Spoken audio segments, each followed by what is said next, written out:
I'm listening to that. Sir Vincent Fean, former UK Consul General to Jerusalem, the de facto ambassador to the occupied Palestinian territories from 2010 to 2014. Thank you very much indeed for coming on the programme. You'll have heard the comments made by the SNP leader Hamza Yusuf. Is what Israel is doing in Gaza collective punishment? Yes. I'd like to start by saying something about universal values. Every human life is sacred, equally sacred. And what Hamas did last Saturday was a crime against humanity, killing and taking hostages. The hostages must be released. What Israel is doing now in retaliation is, I am very sad to say, a war crime in terms of bombardment of civilian homes. And the two things that have come more recently, the siege, the complete siege on Gaza, which, if you think about it, means no hospitals functioning, no electricity, no heat, no food. People are being starved since about last Wednesday. That, I regret to say, is a war crime. And today's announcement that 1.1 million people, half the population of Gaza, need to move south, must be rescinded, as the United Nations called for. Why? Because Israel is still bombarding the south. There is no safe place in Gaza at the moment.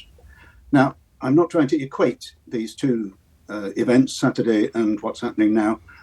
What I would say is that both of them constitute war crimes, and the role of the British government, which is important in this matter, as an ally of Israel and a friend of the PLO, should be to urge restraint, to seek humanitarian access, to call for an end to the siege. I didn't hear much of that from Grant Shapps this morning. Just how reliant is Gaza on Israel for food, water and electricity? How long could Gazans go before starvation without... It's already over in that sense. Thanks, Tom. It's already over in that the only power station in Gaza, which runs on diesel, has shut. But in terms of food... Yeah, the hospitals are running on their own generators, but they need diesel for that, which is running out. In terms of food, everything basically is either vegetables and so on grown in Gaza, but not enough to feed 2.3 million people. There are imports from Israel and from Egypt. Those are the two sources. But the link to Egypt is closed, the Rafah crossing, and Israel has closed every crossing into Israel. So nothing is moving. And the only thing that is moving, frankly, is the bombing and the 1.1 million people, some of whom are on the road for fear of their lives. Could the 1.1 million being told that an invasion is coming act as a message to them to get their own security into their own hands, move out of the way of an incoming force that is going to be coming in shortly, we think?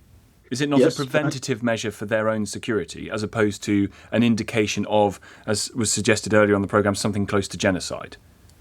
If the safe areas that I think Tony Blinken, the US Secretary of State, is arguing for happen in the south of Gaza, there's a chance for some of those people. But I come back to the point that the bombardments are continuing in the south as in the north without interruption. There has been no ceasefire. And because of the bombardments of the last few days by Israel, there are hundreds of Palestinians killed, most of them civilians, including, sadly, some of the hostages that were taken, I gather. So finding a safe haven in Gaza is an impossible task today. And just to be very clear then, the opposition to the order to find safety is less about saying in advance of an incoming force, get to safety. It's actually about the fact that there is nowhere else to go. There is nowhere for them to go. Some of them are heading south in hope. The Palestinian people are quite, hospitable. They will probably take in strangers. But Israel has yet to say area X or area Y, we will not bomb. I haven't heard that. If I can come on, Tom, very briefly to the future, as Professor Clark was talking. Eventually, this issue will be resolved, I trust, by the exercise of the self-determination of the two peoples. By that I mean Israel retaining its sanctity as a state, and the Palestinians achieving self-determination, and with that, the ability to live in peace with their neighbor. We're a long way from that today, clearly. But the right to self-determination of the Palestinian people, the people I dealt with for 4 years, is not something that can be argued against. Mm-hmm. It's something that the British government believes in. Mm-hmm. It's something that the US believes in. It's something that the United Nations endorses.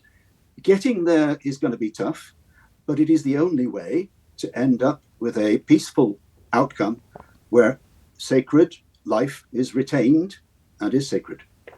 Very good to talk to you. Sir Vincent Fean, former UK Consul General to Jerusalem, the de facto ambassador to the occupied Palestinian territories from 2010 to 2014.